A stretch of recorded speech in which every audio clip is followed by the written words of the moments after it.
I've got a few voices that live in my head, and I give them specific names.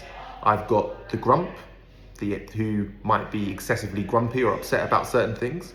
I've got the accountant, who tries to keep a record of all the good and the bad things that I do. And I've also got the trailblazer, who encourages me to keep pushing myself.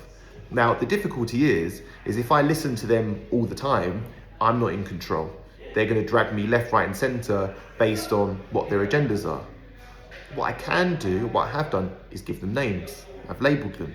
Now I've got a separation. Now I know when these individuals are popping up, and I can ask whether or not they're taking me towards my values. One really good technique we have is to label our emotions based on themes that are produced. It could be that you have a voice which is, or a feeling which is incredibly anxious or incredibly low. That then gives us the opportunity to start to write to them.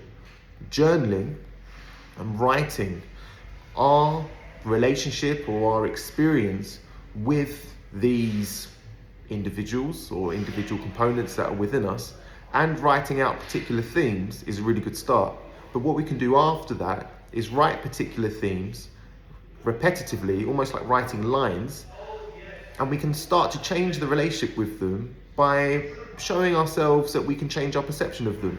One could be, for example, that I have one line that comes up, could be, you should be doing more, you should be doing more, you should be doing more.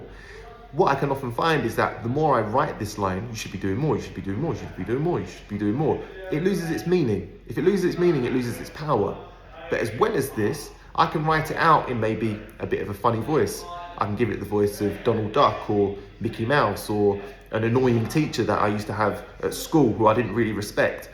Once again, it helps me to change my perception of these voices. And if I can change the perception, it shows me that it's not concrete. If it's not concrete, it's not stable. If it's not stable, it doesn't have any power. So this can be a really good technique that we use with ACT, acceptance commitment therapy, and with our patients who are struggling with negative automatic thoughts, that help to give them space.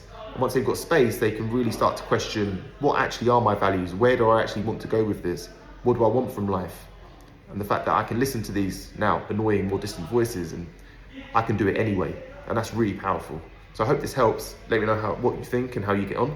And if you need any help with your mental health, you know what to do.